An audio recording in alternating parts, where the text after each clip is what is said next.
Chapter 9 of the Wonderful Adventures of Phra The Phoenician by Edwin Lester Arnold. This recording is in the public domain. I am not of a nature to be long overwhelmed. All that night and far into next day I lay upon Voewood, alternately sleeping and bewailing the chance which tossed me to and fro upon the restless ocean of time, and then I arose. I threw my arms round each in turn of those dear callous ones in the chapel, and pushed back the brambles from them, and wept a little, and told myself the pleasure store of life was now surely spent to the very last coin. Then, with a mighty effort, tore myself away. Again and again, while the smooth swell of the grassy mound under which the foundations of the long destroyed Saxon homestead, with the little chapel by the rivulet, were in sight, I turned and turned, loath and sad. But no sooner had the leafy screen hid them than I set off and ran whither I knew not, nor cared. Indeed, I was so terribly drawn by that spot, so close in the meshes of its association, so thralled by the presence of the dust of all I had had to lose or live for, that I feared, if the best haste were not made, I should neither haste nor fly from that terribly sweet hillock of lamentations for ever. What could it matter where my wandering feet were turned? All the world was void and vapid, east and west alike indifferent to one so homeless. And thus I stalked on through glades and coppices for hours and days, with my chin upon my chest, and feeling marvellously cheap and lonely. But enough of this. Never yet did I crave sympathy of any man. Why should I seem to seek it of you, sceptical and remote? There were those who appeared at that time to take compassion on me unasked, and I remember the countrywomen at whose cottage doors I hesitated a moment, yearning with pent-up affection over their curly-headed little ones. Added to the draught of water I begged, such food as their slender stores provided. One of these gave me a solid green forester's cape and jerkin, another put shoes of leather upon my feet, and a third robbed her husband's pegs to find me headwear. And so, through the gifts of their unspoken goodwill, I came by degrees into the raiment of the time. But nothing seemed to hide the inexpressible strangeness I began to carry about with me. No sorry apparel, no woodman's cap drawn over my brows, no rustic clogs upon my wandering feet masked me for a moment from the awe and wonder of these good English people. None of them dared to ask me a question, how I came or where I went, but everywhere it was the same. They had but to look upon me, and up they rose, and in silence, and drawn involuntarily by that stern history of mine they knew naught of, they ministered to me according to their means. The women dropped their courtesies, and, unasked, unasking, fed the grim and ragged stranger from their cleanest platter. The men stood by and uncapped them to my threadbare russet, and whole groups would watch spellbound upon the village mounds as I paced moodily away. In course of time my grief began to mend, so that it was presently possible to take a calmer view of the situation, and to bend my thoughts upon what it were best to do next. Though I love the greenwood, and am never so happy as when solitary, yet my nature was not made, alas, for sylvan idleness. I felt I had the greatest admiration and brotherhood with those who are recluse, and shun the noisy struggles of the world. Yet, had I always been a leader of men, I now remembered, as all the pages of my past history came one by one before me, and I meditated upon them day and night. No, I was not made to walk these woods alone, and, if another argument were wanting, it were found in the fact that I was here exposed to every weather, hungry and shelterless. I could not be for ever begging from door to door, eternally throwing my awe-inspiring shadow across the lintels of these gentle-mannered woodland folk, and my tastes, though never gluttonous, rebelled most strongly against the perpetual dietary of herbs and roots and limpid brooks. Reflecting on these things one day, as I lay friendless and ragged in the knotty elbow of a great oak's earth-bare roots, after some weeks of homeless wandering, I fell asleep, and dreamed all the fair shining landscape were a tented field, and all the rustling rushes down by the neighbouring streamlet's banks were the serried spears of a great concourse of soldiers defiling by, the sparkle of the sunlight on the ripples seeming like the play of rays upon their many warlike trappings, the yellow flags and water flowers making no poor likeness of dancing banners and bannerets. 'Twas a simple dream, such as came of an empty stomach and a full head, yet somehow I woke from that sleep with more of my old pulse of pleasure and life beating in my veins than had been there for a long time, and with the wish for another spell of bright existence spent in the merry soldier mood that suited me so well came the means to attain it. In the first stage of these wanderings, while still fresh from the cloister shrine, I had paid but the very smallest heed to my attire and its details. I was clad in clean, sufficient wraps, so much was certain, with a linen belt about me, and sandals upon my feet. Yet even this was really more than I noticed with any closeness. But as I ran and walked, and my flesh grew hot and nervous with the fever of my sorrow, a constant chafing of my feet and hands annoyed me. I had stopped by a woodside river bank, and there discovered with wrathful irritation that upon my bare apostolic toes and upon my sanctified thumbs, those soldier thumbs still flat and strong with years of pressing sword hilts and bridle reins, there were glistening in holy splendour such a set of gorgeous gems as had rarely been taken for a scramble through the woods before. There were beryls and sapphires and pearls, and ruddy great rubies from the caftans of Paynim chiefs, slain by long-dead crusaders, and onyx and emerald from Cyprus and the remotest East, set in rude red gold by the rough artificers of rearward ages, and all these put upon me, no doubt, after the manner in which, at that time, credulous piety was wont to bedeck the shrine and images of saints and martyrs. I was indeed at that moment the wealthiest beggar who ever sat forlorn and friendless on a grassy lode. But what was all this glistening store to me, desolate and remorseful, with but one remembrance in my heart, with but one pitiful sight before my eyes? I pulled the shining gems angrily from my swollen fingers and toes, and hurled them one by one, those princely toys, into the muddy margin of the stream, and there, in that rude setting, a blazing, red and green and white, and hot and cool, with their wonderful scintillations, they mocked me as I sat there with my chin in my palms, and twinkled and shone among the sludge and scum so merrily to the flickering sunshine that presently I laughed a little at those cheerful trinkets that could shine so bravely in the contumacy of chance. And after a time I picked up one and rinsed it, and held it out in the sunshine, and found it very fair, so fair indeed that a glimmer of listless avarice was kindled within me, and later on I broke a hawthorn spray, and groped among the sedge and mire, and hooked out thus, in better mood, the greater part of my strange inheritance. Then here I was upon this other bank, waking up after my dream, and, turning over the better to watch the fair landscape stretching below, my waistcloth came unbound, and out upon the sand, amid the oak roots, rolled those ambient glistening rings again.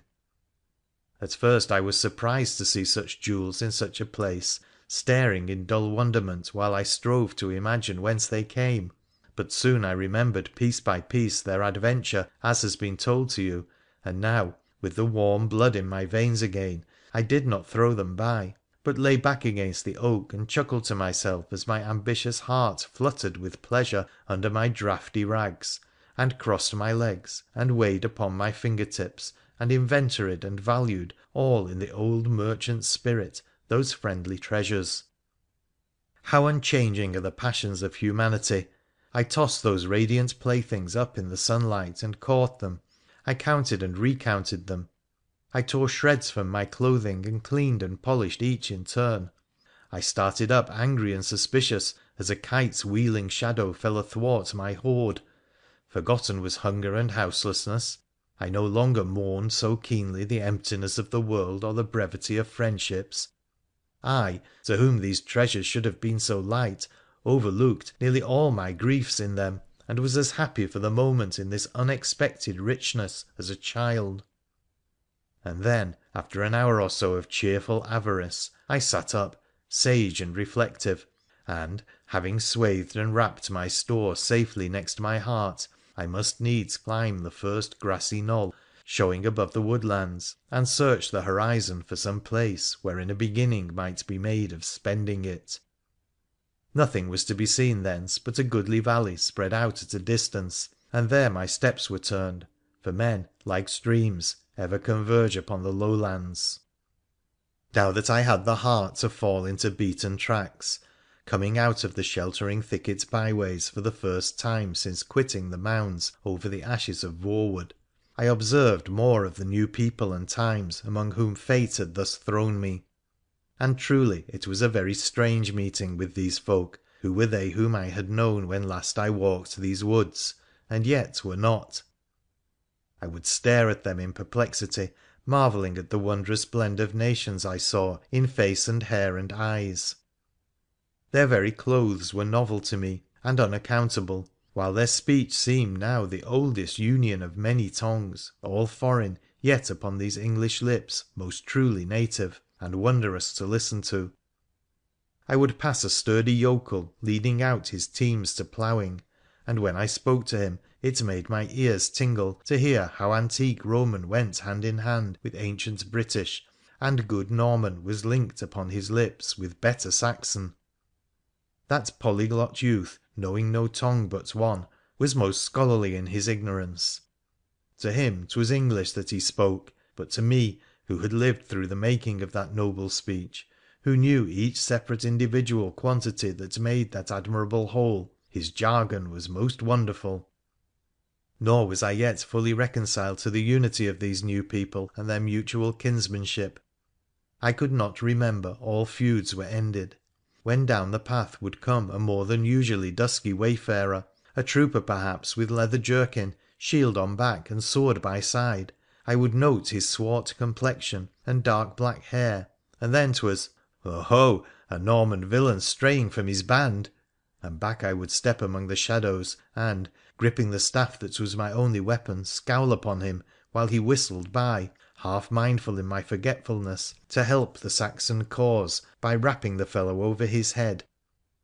On the other hand, if one chanced upon me who had the flaxen hair and pleasant eyes of those who once were called my comrades, if he wore the rustic wasteless smock, as many still did, of hind or churl, why, then, I was mighty glad to see that Saxon, and crossed over friendly to his pathway, bespeaking him in the pure tongue of his forefathers, asked him of garth and homestead, and how fared his thane and Heratoga, all of which, it grieved me afterwards to notice, perplexed him greatly. Not only in these ways was there much for me to learn, but, with speech and fashions, modes and means of life had changed. At one time I met a strange piebald creature, all tags and tassels, white and red, with 100 little bells upon him, a cap with peaks hanging down like asses' ears, and a staff with more bells tucked away under his arm. He was plodding along dejected, so I called to him civilly, ' Why, friend, who are you ?'' I am a fool, Sir.' ' Never mind,' I replied cheerfully, ' there is the less likelihood of your ever treading this earth companionless.' ' Why, that is true enough,' he said, ' for it was too much wisdom that sent me thus solitary afield,' and he went on to tell me how he had been ejected that morning from a neighbouring castle. ' I had belauded and admired my master for years. Therein I had many friends, yet was a fool. Yesterday we quarrelled about some trifle. I called him beast and tyrant, and therein, being just and truthful, I lost my place and comrades over the first wise thing I said for years. It is a most sorry, disorderly world.' The Phoenician must have failed to recognise in the new finery of the time the latest representative of a brotherhood that had long existed.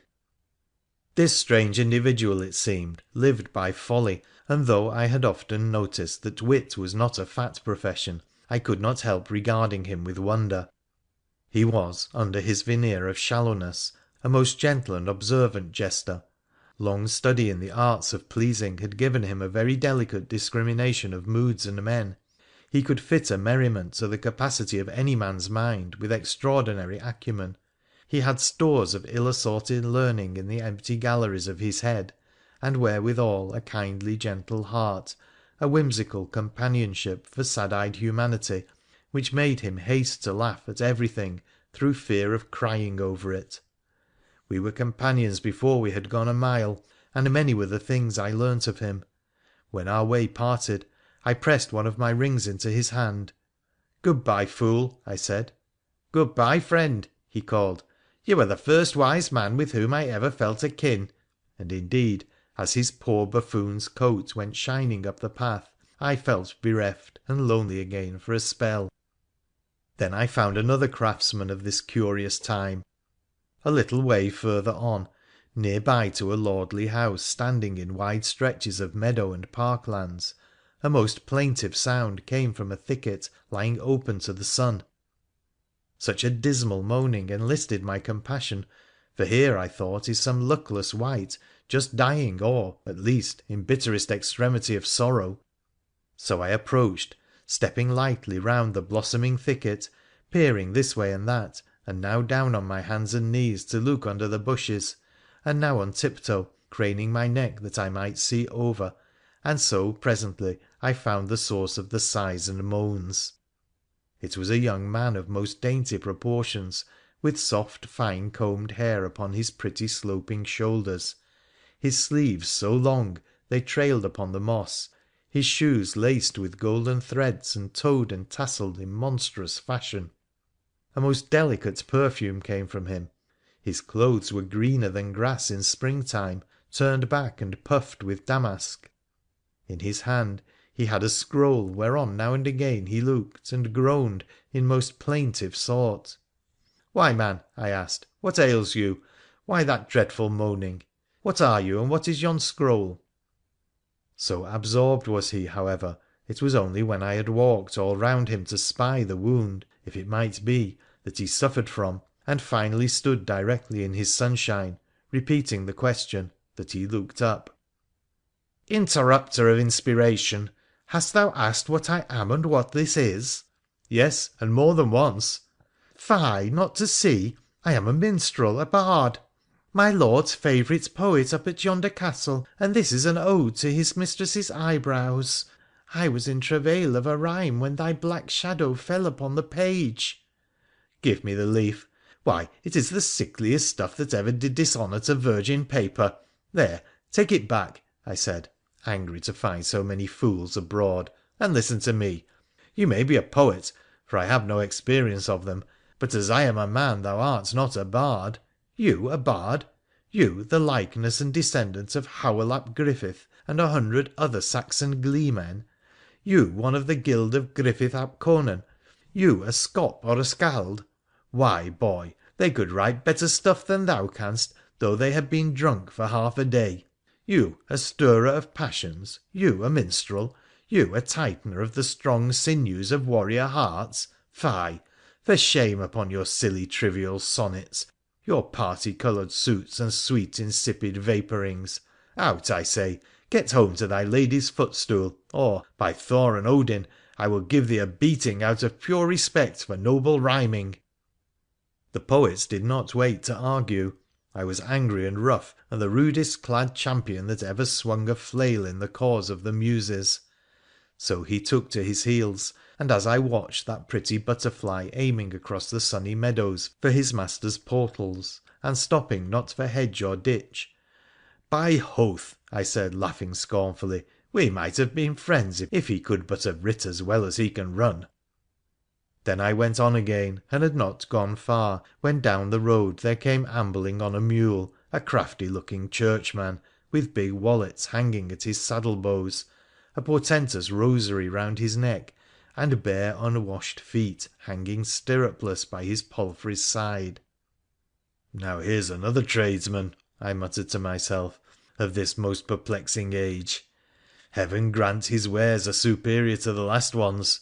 Good morning, father.' ' Good morning, son. Art going into the town to take up arms for Christ and his servant Edward ?''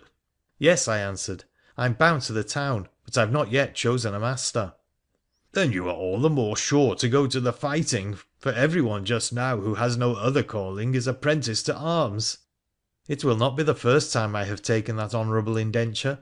' No, I guess not,' said the shrewd friar, eyeing me under his penthouse eyebrows, ' but thou art a stout and wiry looking fellow, and may I never read anything better than my breviary again if I cannot construe in your face a good and varied knowledge of camps and cities.